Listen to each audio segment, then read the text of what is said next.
there is also a reluctance to say that evolution is a history of progress, too, right? Where, you know, the Oh yeah, centralist. And so my the background P isn't. word. There's Yeah. also plenty of stuff that's not evolving necessarily, right? I You mean mean, like rocks? it's just like there's still bacteria that many scientists claim are essentially undifferentiated from their original form. Bacteria are weird because the bacterial genome, when you start trying to reconstruct phylogenetic trees, just kind of turns into like bacterial soup at the bottom, where everybody's trading genes back and forth, and so it's very hard to do phylogenetics back to like a universal common ancestor. They're not, growing arms and stuff. So that I think partially has to do with the fact that we have really bad surveillance techniques. Like I think about this all the time, where if life was evolving kind of de novo on Earth right now from inanimate stuff, you wouldn't expect to be able to see it. And so that's a surveillance problem, right? And I think about viruses all the time where I'm like, well, viruses... Because it wouldn't get to high enough frequency before something ate it anyway, right? Exactly. Or it would you take just assumed you'd found a new level, a new species that you hadn't seen before. I mean, yeah, bacteria, you have a genome that appears and it's an unrelated genome, and you're like, oh, look, it's a new bacteria. And convergence is very difficult to tell apart from... But this is, we're spiraling at this point. Back to the idea of evolution and better, where I struggle with this because I studied microbiology, and at some point I was looking at bacterial colonies, and I really got this feeling where they were these megalopolises. I always thought about them in context of Kowloon Walled City, which was this very, very dense enclosure in Hong Kong that they tore down in the 80s. But it was the densest city on Earth for a long time. And so I viewed bacterial colonies as very, very similar to Kowloon Walled City because it was this complex engineering and social problem, and there was all of these different classes of bacteria, and they were doing different things, and they were producing different goods, and obviously it's not a civilization the way that we see it, but I always imagined that a bacteria inside that biofilm was definitely in a civilization.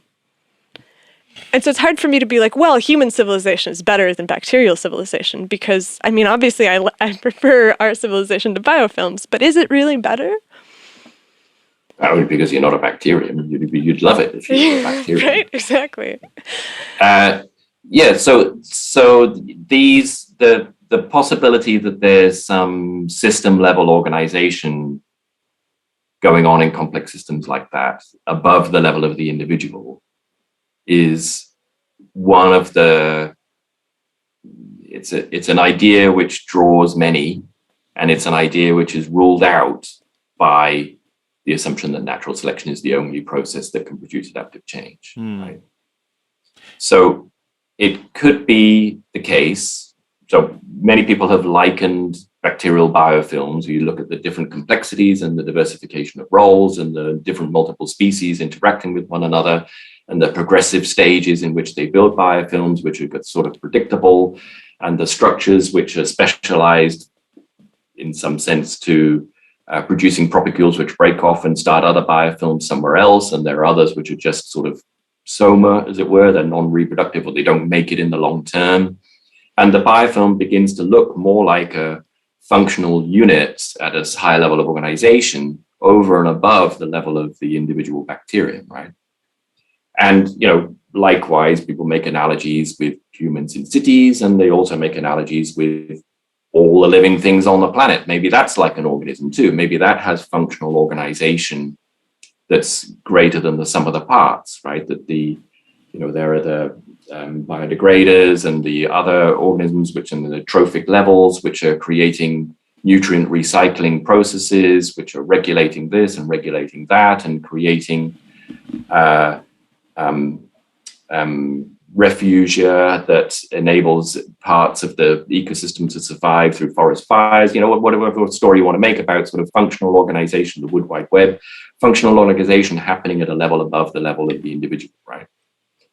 And the classical view, very nicely represented by Richard Dawkins, says, well, that can't be unless natural selection was operating at that scale. Maybe for bacterial biofilms, sometimes a bacterial community is an evolutionary unit.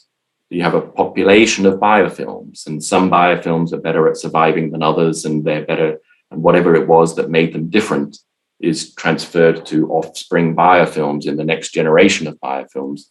And by the way, that needs to be more than the sum of the heritability of the bacteria they're in, right? It needs to be a characteristic of the diversity and functional organization of them, not just, well, this biofilm had a lot of this bacterium in it, so the next biofilm has a lot of that bacterium in it, right?